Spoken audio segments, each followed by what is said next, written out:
नमस्कार.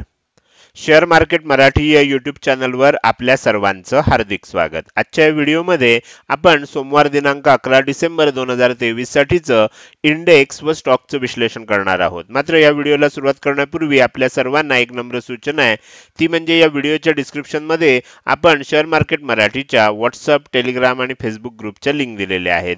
तुम्ही ते ग्रुप जॉईन करू शकता. त्याचसोबत आपण तिथे शेअर मार्केट मराठीच्या वेबसाईटची लिंक सुद्धा उपलब्ध करून दिलेली आहे. आपण आपल्या वेबसाईटला अवश्य भेट द्या.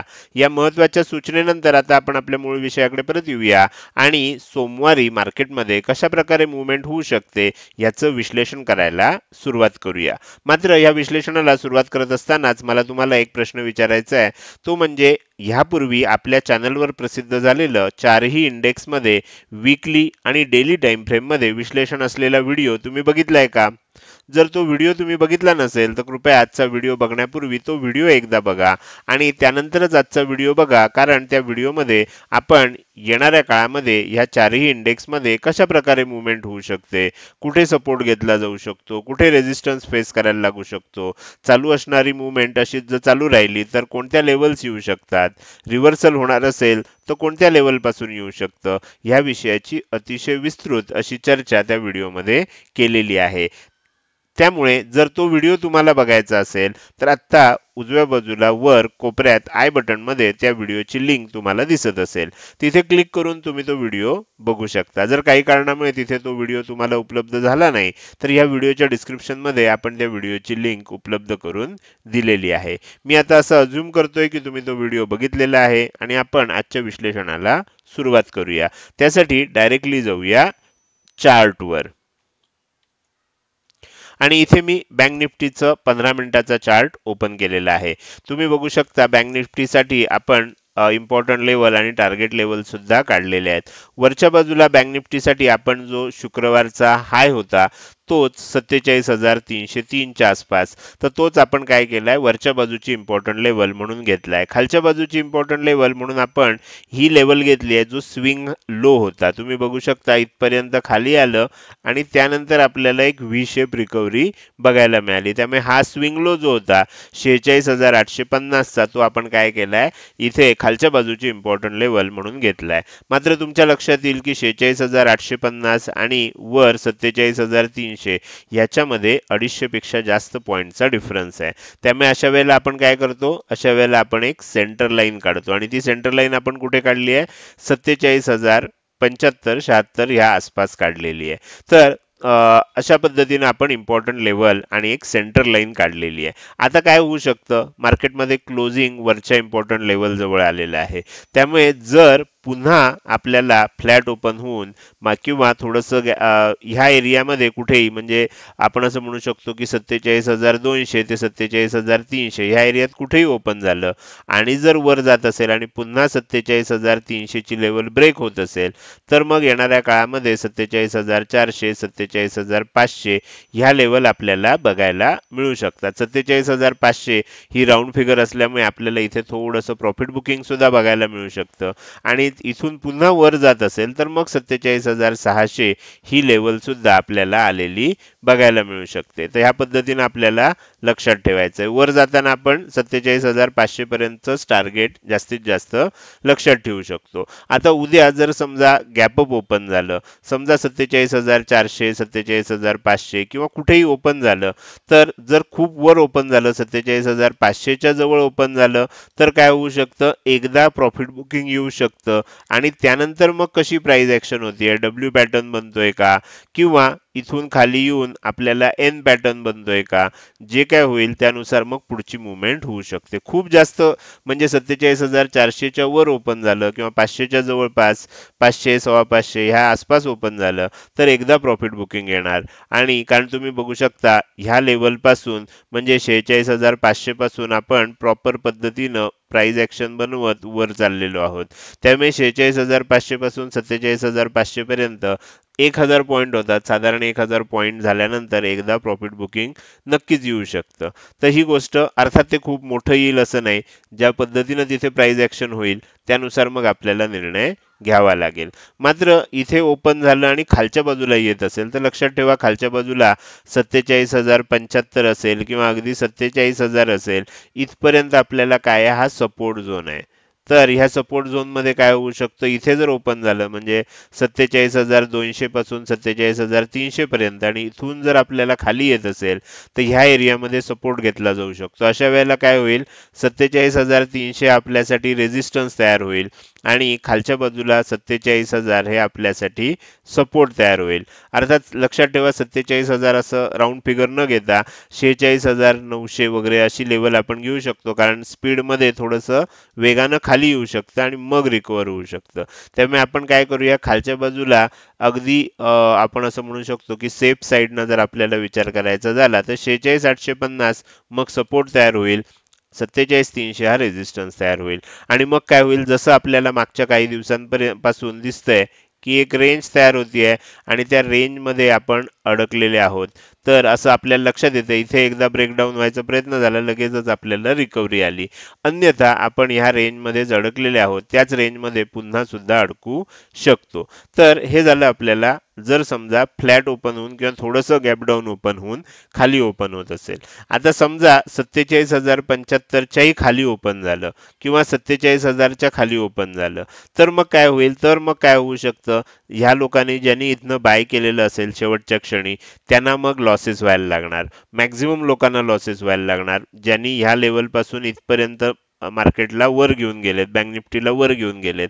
त्यामुळे मग ते लोक काय करू शकतात, ते पहिल्यांदा पोझिशन सोडू शकतात आणि त्याच्यामुळे काय होऊ शकतं, खाली ओपन झाल्यानंतर आणखीन खाली येण्याची शक्यता आपल्याला सांगता येत नाही. तर मग अशा वेळेला जर 46,850 ची लेवल ब्रेक झाली तर मग 46,750, 46,650 आणि 46,550 अशी 3 टार्गेट खालच्या बाजूला सुद्धा बघायला मिळू शकतात. तर हे झालं आपल्याला बँक निफ्टीमध्ये कशा प्रकारे मुवमेंट होऊ शकते. आता आपण पुढे जाऊया आणि उद्या ज्या इंडेक्समध्ये एक्सपायरी आहे तो इंडेक्स आहे निफ्टी मिड कॅप सिलेक्ट. तर निफ्टी मिड कॅप सिलेक्ट या इंडेक्समध्ये मी तुम्हाला विश्लेषण करायला सुरुवात करूया. ह्याच्यामध्ये सुद्धा आपण काय केलंय, तुम्ही जर बघितलं तर तुमच्या लक्षात येईल की इथे सुद्धा आपण इम्पॉर्टंट लेवल ऑलरेडी काढलेले आहेत. वरच्या बाजूची इम्पॉर्टंट लेवल आपण इथे काढली आहे. ही लेवल कुठे आहे, साधारण 9,980 च्या जवळपास आहे. 9,980 ला वरच्या बाजूची लेवल आहे. खालच्या बाजूची लेवल कुठे आहे, 9,895 ला आहे. त्यामुळे ह्या दोन लेवलमध्ये आपल्याला माहिती आहे की 50 पेक्षा जास्तचा डिफरन्स असेल तर आपण एक सेंटर लाईन सुद्धा काढतो आणि ती लेवल कुठे आली आहे, साधारण 9,940 च्या आसपास आली आहे. तर आता काय होईल, सेम पद्धतीनं लक्षात ठेवायचं, जसं मी बँक निफ्टीचं वर्णन केलं त्याच पद्धतीनं आपल्याला इथे सुद्धा लक्षात ठेवायचं आहे की काय झालंय, इथपासून जर बघितलं आणि इथपर्यंत बघितलं तर आपल्याला एक सेलिंग आलेलं आहे. आता इथून तुम्ही काय करू शकता, तुमच्या प्रॅक्टिससाठी एक आपल्याला इथे फिब रिट्रेसमेंट लेवल लावू शकता. मी तुम्हाला थोडक्यात ती लावूनही दाखवतो म्हणजे तुमच्या बऱ्याचशा गोष्टी लक्षात येतील. आता तुम्ही जर बघितलं तर इथे थोडं आपण झूम करूया हा एरिया.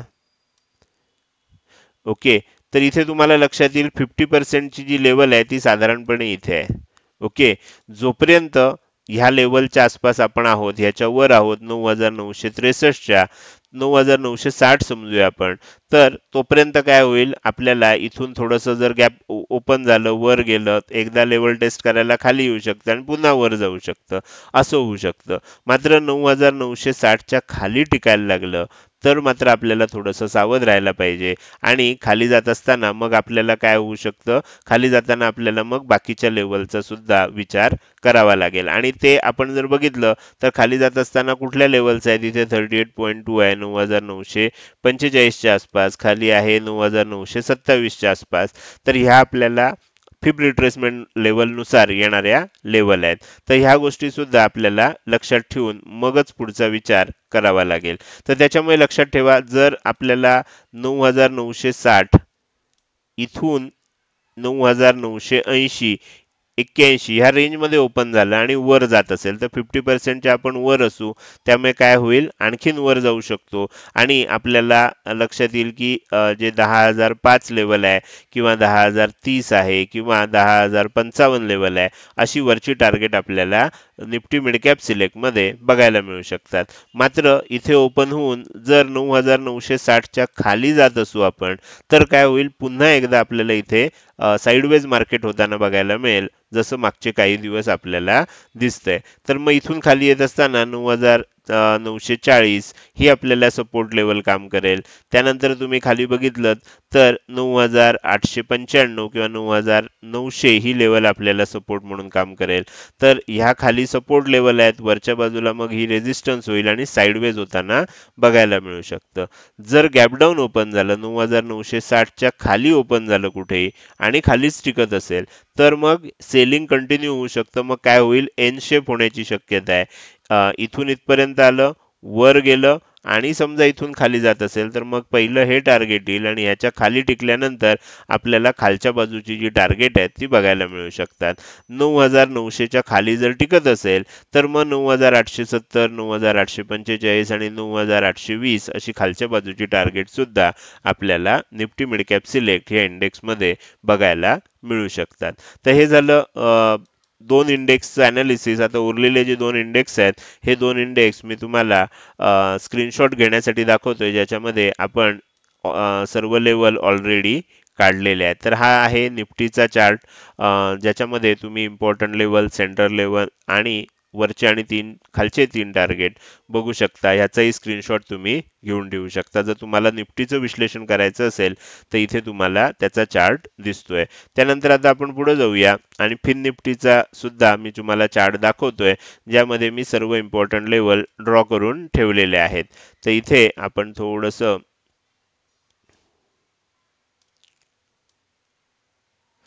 ओके, तुम्हाला आता इथे लक्षात येईल की हा निफ्टी फिन निफ्टी या इंडेक्सचा चार्ट आहे, ज्याच्यामध्ये इम्पॉर्टंट लेवल्स तुम्हाला दिसत आहेत. ह्याचाही तुम्ही स्क्रीनशॉट घेतला असेल आणि ह्या पद्धतीनं तुम्ही सुद्धा ड्रॉ करून बघू शकता. तर हे झालं इंडेक्सचं विश्लेषण. आता आपण थोडंसं पुढे जाऊया आणि काही स्टॉकचं विश्लेषण करायला सुरुवात करूया. त्यासाठी मी पुन्हा एकदा तुम्हाला चार्टवर घेऊन जातोय. सगळ्यात पहिल्यांदा आपल्याला स्टॉकचं विश्लेषण करण्यासाठी टाइम फ्रेम जी आहे ही चेंज करायची आहे. डेली टाइम फ्रेममध्ये मी आणलेलं आहे.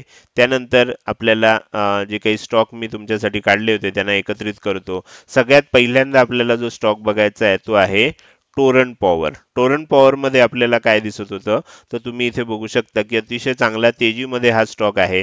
मात्र ह्याच्यामध्ये आपल्याला इथे ही जी एक लेवल तयार झाली होती, त्याच्यावर तुम्ही बघू शकता की गुरुवारी आपल्याला एक आपण असं म्हणू शकतो की एक शूटिंग स्टार सारखा, आता एक्झॅक्ट शूटिंग स्टार म्हणता येणार नाही, कारण याच्यामध्ये तुम्ही जर बघितलं तर बराचसा पार्ट जो आहे हा तुम्हाला काय दिसतोय, बॉडीचा दिसतोय. शूटिंग स्टार आपल्याला कसा लागतो, ज्याच्यामध्ये आपल्याला थोडासा पार्ट बॉडीचा लागतो. असं असेल तर आपण याला काय म्हणू शकतो, शूटिंग स्टार म्हणू शकतो.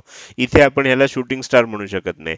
पण इथे आपण एक ब्रेकआउट द्यायचा प्रयत्न झाला होता. 1,004 ची लेवल आहे, ती ब्रेक करायचा प्रयत्न झाला होता. मात्र आता काय झालंय, शुक्रवारी आपल्याला लक्षात येईल इनसाइड कॅन्डल तयार झालेली आहे आणि तुम्हाला असं लक्षात येते की ह्या इनसाइड कॅन्डलमुळे काय होणार आहे, आता आपल्याला दोन गोष्टी आहेत.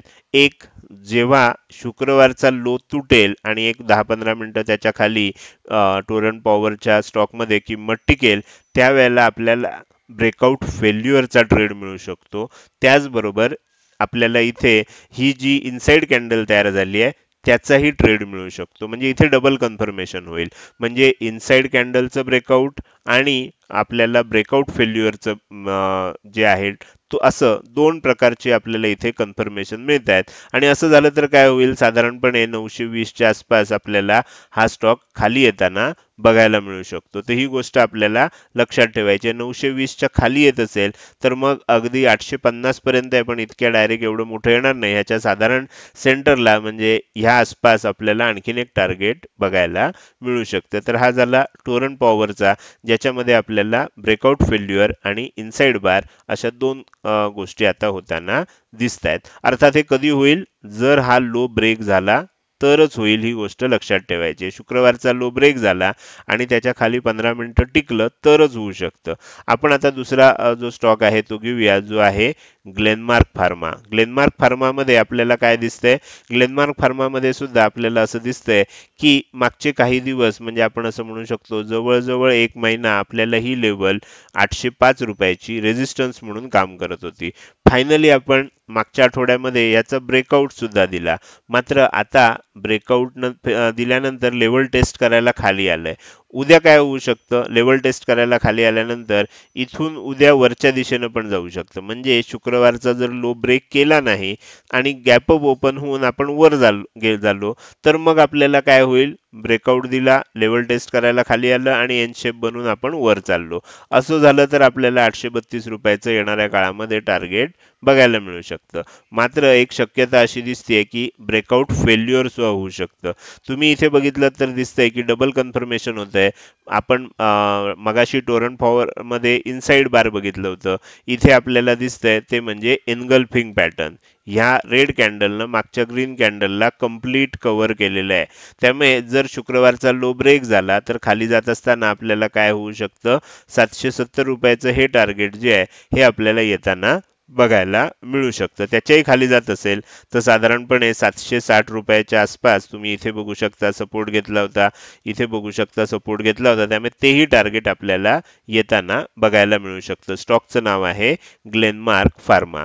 त्यानंतर तिसरा आपल्याला स्टॉक जो बघायचा आहे तो आहे आयबुल हाऊसिंग फायनान्स. आयबुल हाऊसिंग फायनान्स मागच्या आठवड्यामध्ये 2 वेळा आपण बघितला होता. एकदा मी तुम्हाला मागच्या 2 आठवड्यामध्ये आपण 2दा बघितला होता.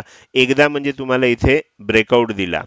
त्यानंतर काय झालं बघा? ब्रेकआउट नंतर लेवल टेस्ट करायला खाली आला आणि पुन्हा वर चालला होता. हे सुद्धा आपण बघितलं होतं. आता परत खाली येतोय. त्यामुळे काय होतंय? एम पॅटर्न बनण्याची शक्यता निर्माण झाली आहे. जर इथे एम पॅटर्न बनला तर आपल्याला आणि समजा हा जो लो आहे म्हणजे इथे लेवल टेस्ट करायला खाली आलेला, ती जी आपल्याला ट्रेंड लाईन वरचा जो आपल्याला लो आहे हा जर आपल्याला उद्या ब्रेक झाला तर काय होऊ शकतं? एम पॅटर्नचं ब्रेकआउट येईल. ब्रेकआउट फेल्युअरचं आपल्याला ट्रेड मिळेल. असं डबल कन्फर्मेशन आयबुल हाऊसिंग फायनान्समध्ये आपल्याला बघायला मिळू शकतं. असं झालं तर येणाऱ्या दिवसामध्ये 183 रुपयाचा जो लो आहे तो आपल्याला म्हणजे 183 रुपयाचं जे टार्गेट आहे ते सुद्धा बघायला मिळू शकतं. अर्थात उद्या तसं झालं नाही आणि इथेच गॅप अप ओपन होऊन आपल्याला वर जायला लागला तर इथे सुद्धा आपल्याला एक डब्ल्यू पॅटर्न तयार होताना बघायला मिळू शकतो. तसंही होऊ शकतं. तसं झालं आणि समजा 207च्या वर टिकत असेल, 208च्या वर टिकत असेल तर येणाऱ्या काळामध्ये 215 रुपयाचं टार्गेट सुद्धा आपल्याला बघायला मिळू शकतं. कोणत्या दिशेनं जातोय त्यावर आपल्याला पुढच्या सर्व गोष्टी अवलंबून आहेत. तर हा झाला पुढचा स्टॉक ज्याचं नाव होतं आयबुल हाऊसिंग फायनान्स. शेवटचा स्टॉक बघूया आपण जो आहे पीएफसीचा. पीएफसी मध्ये काय झालंय बघा? अतिशय चांगली तेजी होतीये. सरकारी कंपनी आहे आणि आपल्याला अतिशय चांगली तेजी होताना दिसते. ह्याच्यामध्ये तुम्हाला इथे एक डब्ल्यू पॅटर्न तयार झालेला दिसेल बघा. सेलिंग आलं, वर गेलं, परत सेलिंग आलं, परत डब्ल्यू पॅटर्न बनतोय आणि वर चाललंय. अशा वेळेला काय होऊ शकतं? आता 390चा हाय बनलाय. 390च्या वर जर हा टिकत असेल तर येणाऱ्या काळामध्ये 410 पर्यंत सुद्धा हा स्टॉक जाताना आपल्याला बघायला मिळू शकतो. तर ही गोष्ट आपल्याला लक्षात ठेवायची. तर हा झाला पीएफसी. पीएफसीचा स्टॉकचं जेव्हा जेव्हा मी विश्लेषण करत असतो त्याबरोबर आरईसी हा जो स्टॉक आहे, पीएफसी आणि आरईसी जवळजवळ एकसारखेच चालतात. तुम्हाला इथे सुद्धा तशाच पद्धतीनं दिसतंय. आरईसी मध्ये सुद्धा तुम्ही चेक करू शकता. तर हे झालं इंडेक्स बरोबरच स्टॉकचं विश्लेषण. हे विश्लेषण तुम्हाला कसं वाटलं? जर हे विश्लेषण तुम्हाला आवडलं असेल तर नक्की तुम्ही या व्हिडिओला एक लाईक करू शकता आणि कसं वाटलं हे कमेंट सेक्शन मध्ये टाईप करून सांगू शकता. लक्षात ठेवा तुमची एक लाईक आणि एक चांगली कमेंट हीच माझ्यासाठी प्रेरणा असते, ज्याच्यामुळे रोजच्या रोज हे विश्लेषणाचे व्हिडिओ मी बनवत असतो. त्यामुळे लाईक करायला आणि कमेंट करायला अजिबात विसरू नका. त्याचसोबत हा व्हिडिओ तुम्ही अजूनपर्यंत बघताय आणि अजूनही जर तुम्ही शेअर मार्केट मराठी आपल्या यूट्यूब चॅनलला सबस्क्राईब केलं नसेल तर कृपया सबस्क्राईब करा आणि शेजारी असणाऱ्या बेल आयकॉनला क्लिक करून ऑल असं नोटिफिकेशन निवडा. म्हणजे इथून पुढे रोजच्या रोज येणारे हे विश्लेषणाचे व्हिडिओ मी अपलोड केल्या केल्या तुम्हाला विनाविलंब बघता येतील. आजच्या व्हिडिओमध्ये मी इथेच आपली रजा घेतोय. धन्यवाद.